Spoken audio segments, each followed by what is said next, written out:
Okay, so welcome to Eat, Move, Think, the show about optimal wellness brought to you by Medcan. Wow.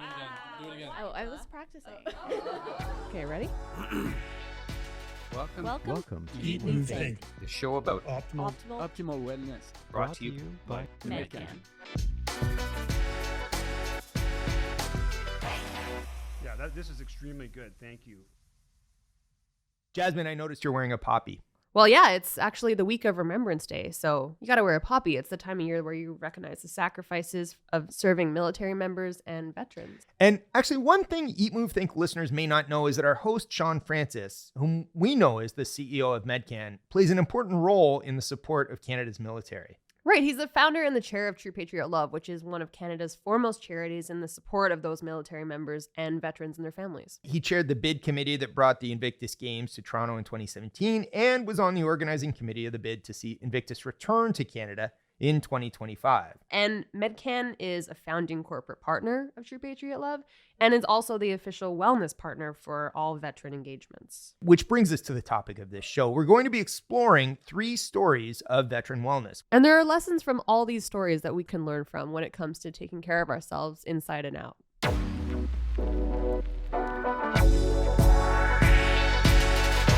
Hey, I'm Chris. I'm Jazz. We're the producers of Eat, Move, Think. And we're really excited for you to meet the veterans we're featuring. So they'll share their biggest tips when it comes to staying on track, pulling yourself up when you're down, and maintaining your wellness sustainably over time. They're amazing stories, but before we get to them, we're going to run tape of a conversation that Shaun had recently with the CEO of True Patriot Love. His name's Nick Booth, and they're going to provide some context on the topic of veteran wellness.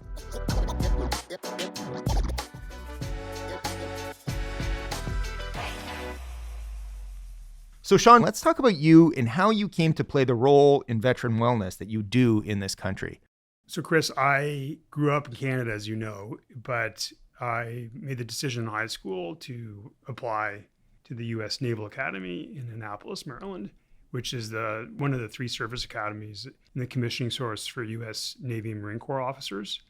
As a Canadian, uniformed as an American, and then ultimately commissioned as a Canadian Army officer. I'm a midshipman while I'm there, and then I become a second lieutenant in the Canadian Army. And so I made the decision to get out of the Army, and I went to work on Wall Street in New York.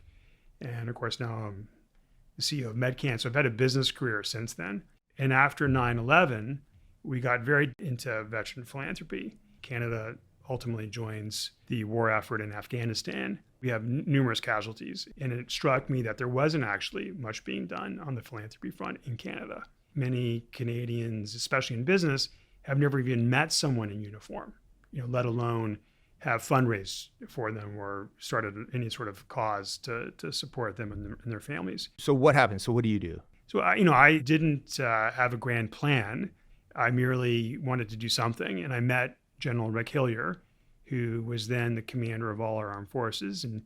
And he shared the same sentiment I did about the state of philanthropy in Canada and the support. I said, I'd love to do something. Maybe I could do a tribute dinner and raise funds. And he said, that'd be fantastic. And then we had to name it something. And so we came up with True Patriot Love, which is out of Rantham. We created a foundation so that it could be tax receivable, the donations. And we had an amazing inaugural gala. Even our King Charles came in by video and was attended by, I think, most of the living prime ministers. And that was really the beginning of True Patriot Love. And then you're faced with where to from here. And because it was so successful, all we said was, hey, let's do it again. And the do it again has evolved into what True Patriot Love is today. So it starts in 2009. So that's 13 years ago. True Patriot Love to date has donated $37 million in support of wellness for veterans and their families for nearly 1,000 different community-based organizations to help nearly 40,000 different people. I mean, that's amazing. Those are crazy numbers. Now let's bring Nick Booth, CEO of True Patriot Love, into things, which also is a good time to talk about Invictus. Shaun, you become a key part of the effort to bring Invictus Games to Canada. And in the course of that, I think you meet Nick. Nick, why don't you tell that story? Certainly.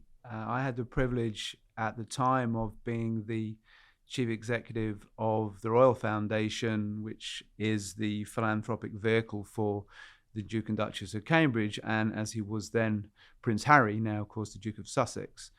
And under that, I had the privilege of looking after all of their charitable activities, one of which was their support for the military. And both Prince William and Prince Harry, of course, have served in the British military, one in the Army and one in the Air Force.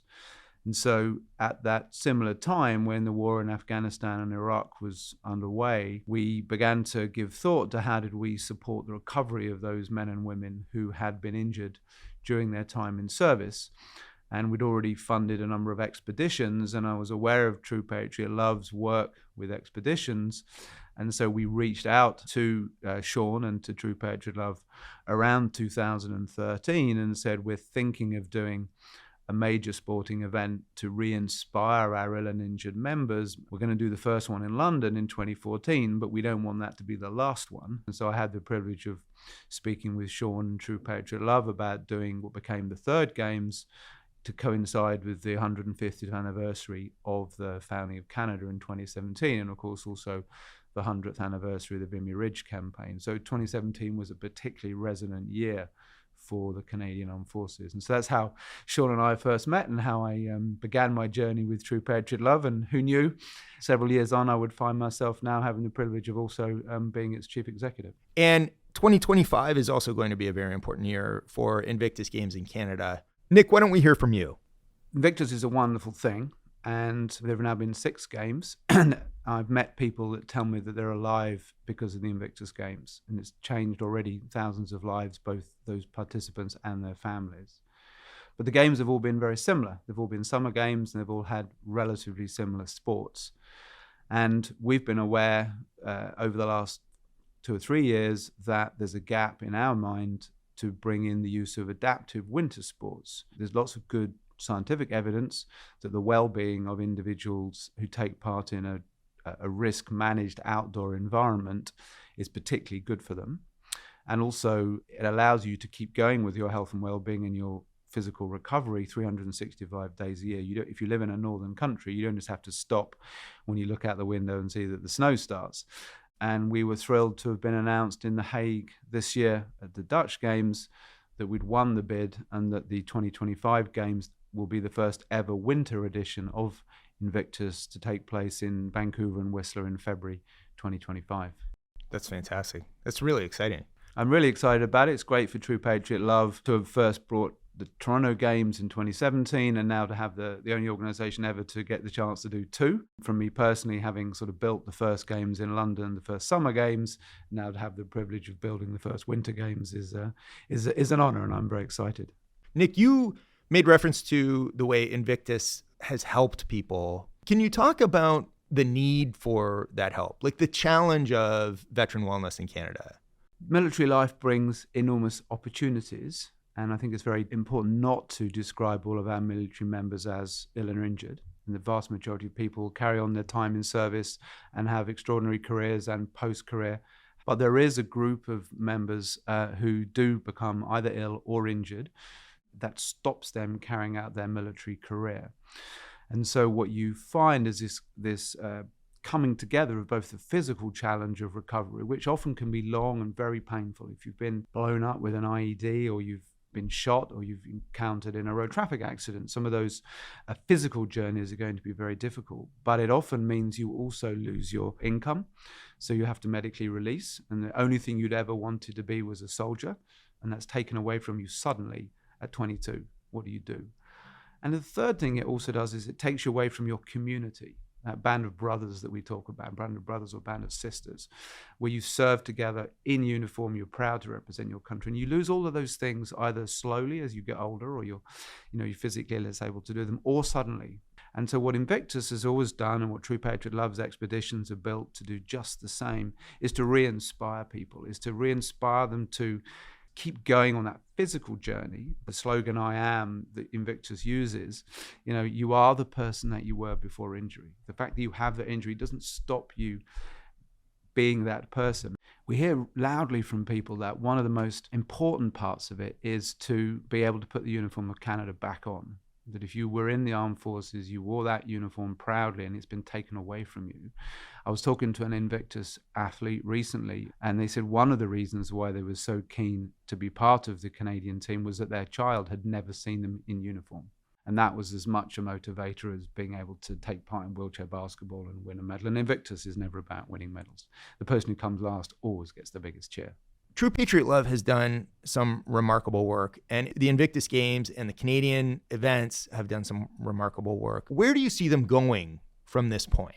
It's interesting that since Afghanistan, the armed forces and the needs of those who served are less obvious. We don't happily see those repatriation ceremonies coming down the 401, but we also therefore don't necessarily see the long-term impacts of service that our veterans are still struggling with. And True Patriot Love believes it's very important that we continue to connect our Canadians with their military. So we undertake a number of things like our National Tribute Dinner, and we have fantastic support from Medcan, from Shaun and from all the employees at Medcan who contribute to us. We're very grateful for that. But the reason why we've expanded the National Tribute Dinner this year to be events across Canada, we want to make the National Tribute Dinner about acknowledging the current generation of military members. And their needs aren't going to go away, not only their own personal journeys, but the needs of our military. We may end up, sadly, in future wars and conflicts. And if you look at the role, the Canadians have played in the Ukraine, people don't know that. No country on earth has stood up for more peacekeeping missions since 1947 than Canada. And yet the average Canadian does not know that. Ukrainians are performing extraordinarily under just the most awful circumstances. It's the Canadians who've been training them. We're now training the Latvians. So the role we play that's not so obvious is very important that we as Canadians don't forget that. And so I think as we go forward, it's very important that we all keep that in mind, as well as the very positive way we think about our armed forces. They do have recruitment challenges. It's not such an important part of family life that it was in generations. My father served. I know Shaun has proudly, he's got children that are serving now.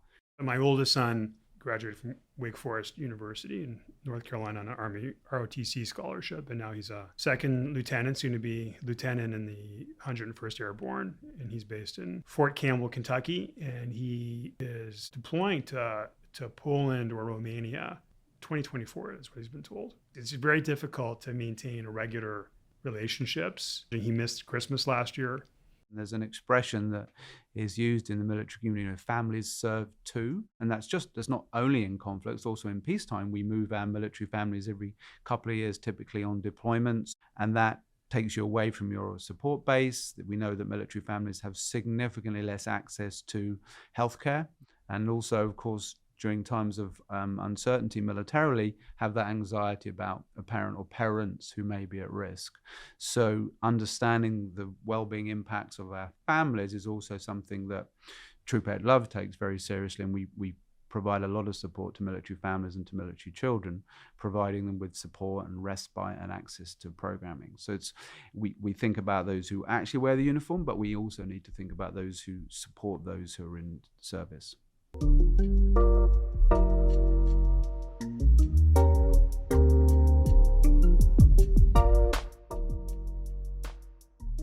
We have 3 guests whose stories we'll be exploring today. They've all served in Canada's armed forces, and they've all played for Team Canada at the Invictus Games. Hi, my name is Kelly Scanlon, and I'm a retired corporal. Kelly was really young when she joined the Army. She was only 16, and while she was training and preparing to go to Afghanistan, she fell and twisted her leg. She thought it was just a sprained ankle, and so did the doctors she saw. Out in these training fields, there's tons of old trenches. It's just uneven ground in general to make the training realistic, to make the training difficult. And I ended up getting hurt, and they had basically said, oh, you just twisted your ankle, it'll be okay. The Army mentality has always been just push through, it'll be fine. But the injury, it swelled up. The bruising was pretty significant. It spread all the way up my leg. I ended up getting deployed to Afghanistan in April 2010. And I guess I got told by doctors later that I had ripped all the ligaments and tendons in my right lower leg. That totally changed the way I walked. It totally changed the way I moved. It just basically slowly pulled apart everything on the right side of my body. So I had my ACL torn apart. It tore something in my hip. My spine actually got pulled out of alignment, tore something in my shoulder, and then all the way to a pinched nerve in my right arm. I just powered through it, but was basically in chronic pain the entire time that I was overseas. When I came home from Afghanistan, my plan had really been to stay in the military. I was sent to a civilian medical professional, and they said, we don't know who you've been seeing. We don't know who you've been talking to. They said, but this injury, they said, you needed to be in surgery more than a year ago. They asked me like what my goals were with my recovery. And I had said like, I wanted to keep serving. I wanted to wear a uniform the way my family wore a uniform. I wanted to serve my community. And I had a doctor say to me, that's just not a realistic goal for you anymore. He's like, you really need to reassess and like reevaluate what you think you're going to be capable in doing in your life, because he said all these things you want, he said they're just not going to happen. I had the privilege of sharing a speaking platform with Kelly recently. She's one of my heroes. But what occurred to me while I was watching her speak was that she deployed at exactly the same age as my daughter is now. And I thought, wow, she's going off to Afghanistan with all those physical challenges that she already had, and now she's going into risk. We hear a lot that chronic pain is a long-term challenge for the health and well-being of our military members and veterans through musculoskeletal injuries, through mental health. I think we're still understanding the relationship between mental health and chronic pain and the causality of those things. So just giving thought to a 19-year-old girl who's deploying to a war zone, already having coped with those physical challenges, and now she has to put on her uniform and face, a hostile enemy is a sobering thought. Absolutely. Let's go back to Kelly's story.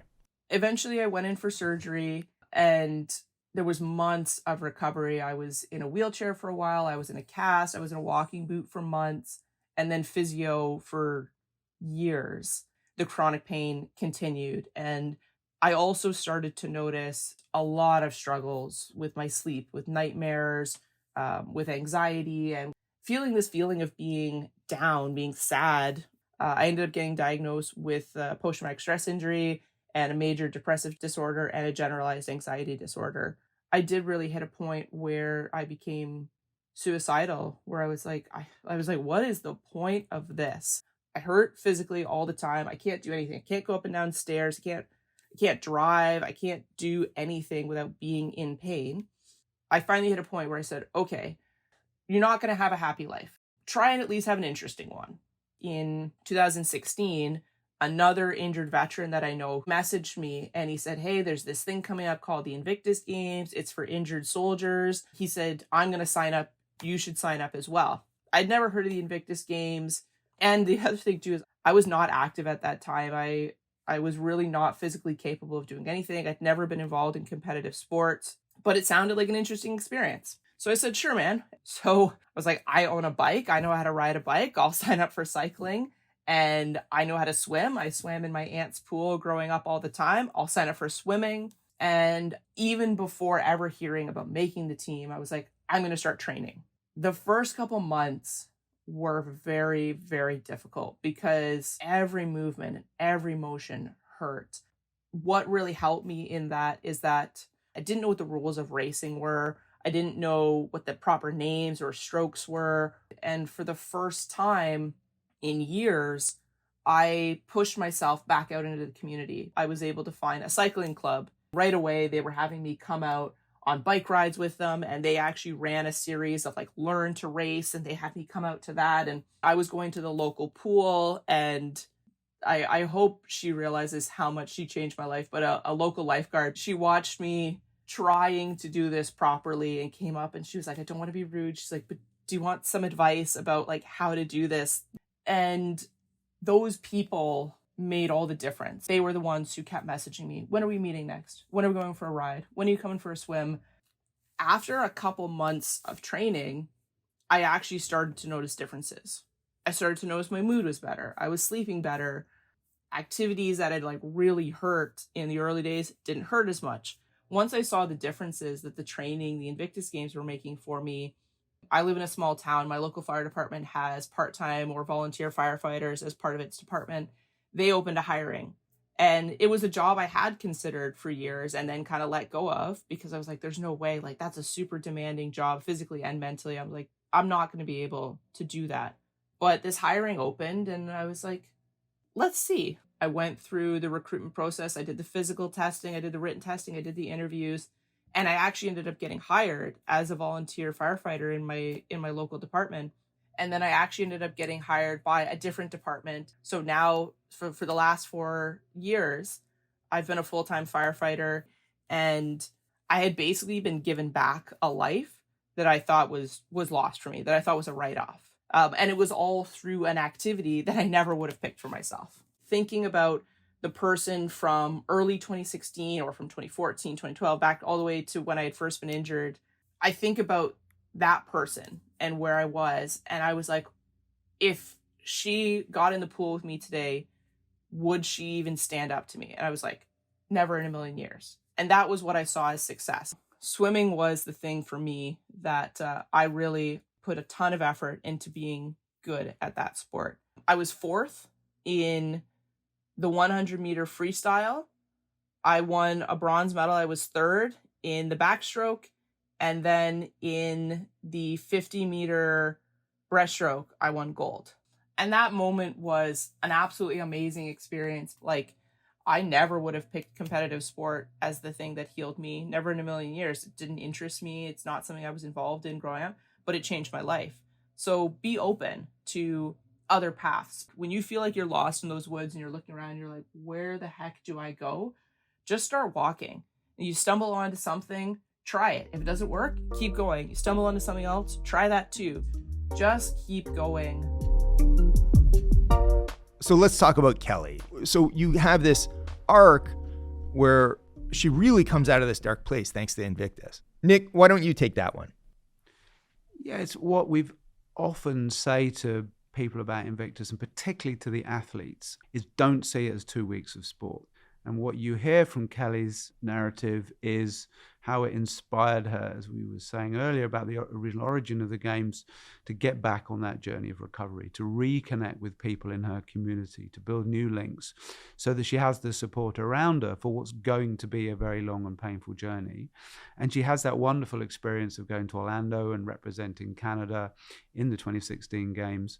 But that can't be the end. And so it's really important that we also invest in community programming, in adaptive sport programming, so that when someone like Kelly gets back, she can carry on with her cycling or her swimming or just take up a new sport. But she stays well, she stays mentally strong, and she stays connected to her community, so that she doesn't fall back to that dark place that she was in before her Invictus journey began.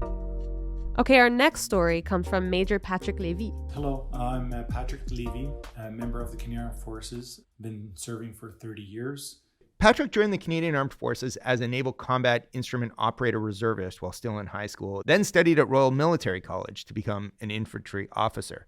He just passed his 25th year in service when a pain in his abdomen really started to bother him. To find out that that lump was actually a tumor, and it had grown around the nerve that goes from the spinal cord down the leg. So that explains why I had the pain. But the tumor had grown to the size of a pineapple. When I was diagnosed with cancer, when I was informed that there was a risk of losing function of my leg, I asked myself, how am I going to continue doing sports? I was worried that my whole lifestyle would change, not just with sports, but just getting around, having to rely on others, because I've been pretty much independent. The surgery to remove the tumor was in May 2019, and I had to regain some function using my leg as it is, but without the function of the quadricep muscles. So it was like dragging an anchor. The rehab took 9 intensive weeks. I found a local wheelchair basketball club. And even though I had no talent in basketball, but at least I was out there moving around. So that was we're in 2019. I was introduced to Soldier On also. Once I was part of Soldier On, I found out about the Invictus Games in June 2021. I think I was having a snack, and I was in my house in the kitchen, and I received a phone call. This was the team manager to inform me that they had this position open for me to participate, but conditional that I would play in wheelchair basketball. And they gave me the option of participating in other events also.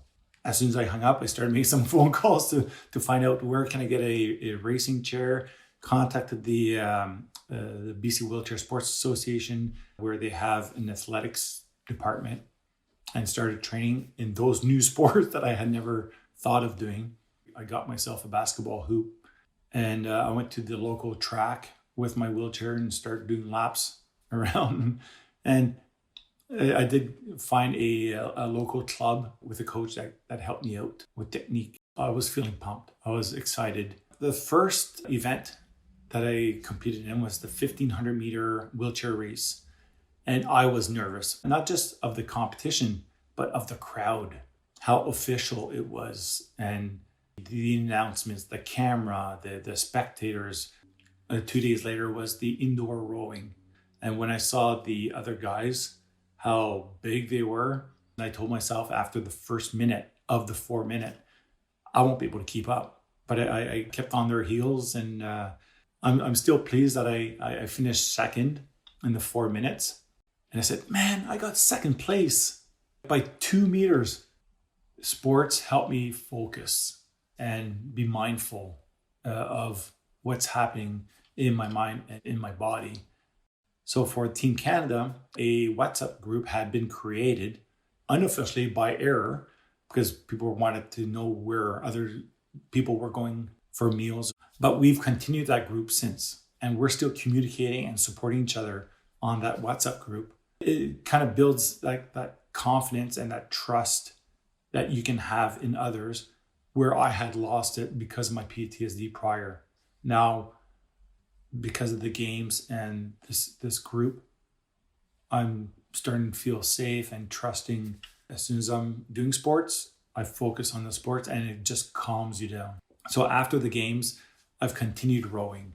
Because of the nice weather, we're on the water more often than on the rowing machine. My next hopes are to compete at the 2024 Paralympics in para rowing. But in the meantime, I'm still serving as a Canadian Armed Forces member with the Canadian Scottish Regiment as the Deputy Commanding Officer until my release, which is planned for April 24th, 2023.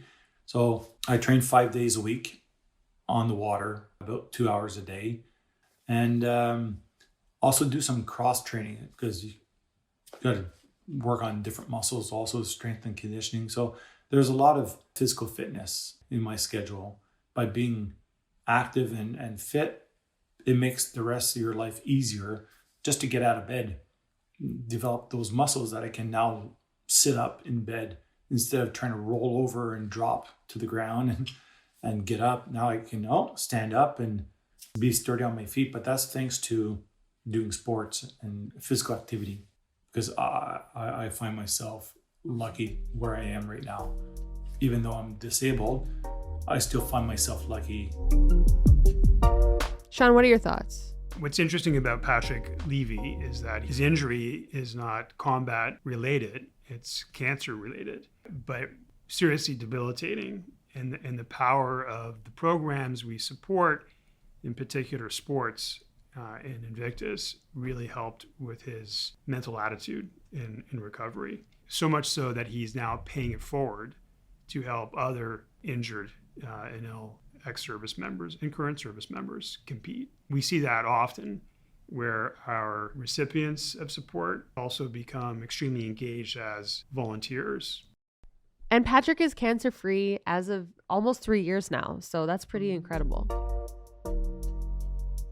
All right, I'm particularly excited about this third story. We're going to be hearing from Natasha Dupuis. Hi, my name is Master Corporal retired Natasha Dupuis, and I was also Team Canada co-captain of Invictus Games 2017. In 2007, actually, I was deployed as a Coyote driver. It was a bit scary because I knew I was going into war. So we were a reconnaissance squadron. So really our task is to go find information, clearing routes, doing like security patrol. Usually at Coyote, you have the driver, which is of course in front. In the turret, you have the gunner and the crew commander. In the back, you have the surveillant. It's on wheels, so it's faster than a tank. So its main purpose is to go and find information. And an event, of course, I can tell you is the 20th of March of 2009. At around 8 in the morning, we were in an operation and we got up, got into our vehicle, rolled down a mountain, and then one of our vehicle hit an IED. And so the ramp came down, and then I saw the coyote upside down and in a very bad shape. And then it's on, you're thinking, what's up? So you go out. We were 5 in the back of the vehicle. We went out and I walked down to find out one of our guy were killed. The vehicle fell on him, and so he was dead there. And then I'm looking for the driver, and the driver was nowhere to be found. So the driver got, exploded. That was a hard day. There was 3 people badly injured too. So you gotta put that behind your mind, the 2 that passed on, and you have to, and it's really hard to talk about that. You have to go and help, the one that are injured. We did the first aid on the people, get them down for the helicopter to come and pick them up. And all the way you're thinking too, sometimes there's IED, but there's secondary IEDs. So that was a sad day, of course, losing 2 of our guys. And then you have to go on. The mission is not finished. We had another 2 months to go. From there, for me, it got tougher. My mental health, it affected me a lot. Right after the incident, I was very sick. That scene was very chaotic, and I think my body couldn't take it. Like, it was too much. I remember in my head too, things were going really, really fast, and I kept on reliving and reliving and reliving. It was very stressful. And then I tried to go to sleep because the next day, you're at war. Like, there's no time for taking a break. There's a mission that needs to be accomplished and everything. So I remember trying to sleep and I was not able to sleep. And after 3 days I broke down, and I remember I was put on the phone with a psychiatrist, and they did prescribe some sleeping pills. So I finished that rotation with a little bit of help with those pills. Nick, can we hear from you? We often see combat injuries as physical, but the body's response to trauma can also be extraordinarily debilitating psychologically. Even if it wasn't you that was blown up, the impact on you as a person to function, to look after yourself, to socially connect with others can be significantly impacted. Back to Natasha Dupuis. We came back to Canada about 2 months after the event. When I look back, I think it was the stress and the adrenaline that kept me going. And I got home and I was unable to function whatsoever. I was put on very heavy medication because I was obviously very unwell and having all kinds of symptoms such as huge flashback, panic attacks. I was very depressed. Again, the insomnia was a big problem, sweating. Like, I would have to change the bed sheets a few times in one night because all that stress was making me sweat so much. I was unable to basically take care of myself. From the thought of being hungry to having to go to the fridge and grab the bread and do a toast, that was too much for me. It was a very, again, chaotic, difficult state to be in. I did a lot of therapy. I was seeing psychologists, psychiatrists, social workers, addiction professionals. Maybe 2 years after coming back, I was introduced to the Soldier On program. I was receiving these emails of very great activities. And I was always like, oh, I'm not going to apply because I don't want to take the spot of somebody, that's amputated or has a worse injury than me. So that was my thoughts. I applied for a grant to have a mountain bicycle, and I believe it kind of broke the isolation, because that was another big problem. I felt uncomfortable to leave the house and go into any kind of social setting or whatnot. So with that mountain bike, it allowed me to go out in the nature, meet people. It showed me that, okay, I'm still capable of doing sports. So I started registering for every Canada Army run after that. And sports played a major factor into my recovery. And another key time was with the Invictus Games. With all the depression, medication, and whatnot, I had gained about 40 pounds. So starting this process of the Invictus Games, I saw it as my chance to completely regain control over my physical health, mental health, because it was such a big objective to go on and represent Canada again on the world stage. And so I changed my diet. I trained like a mad person. I had 3 months to make it to the Invictus Games.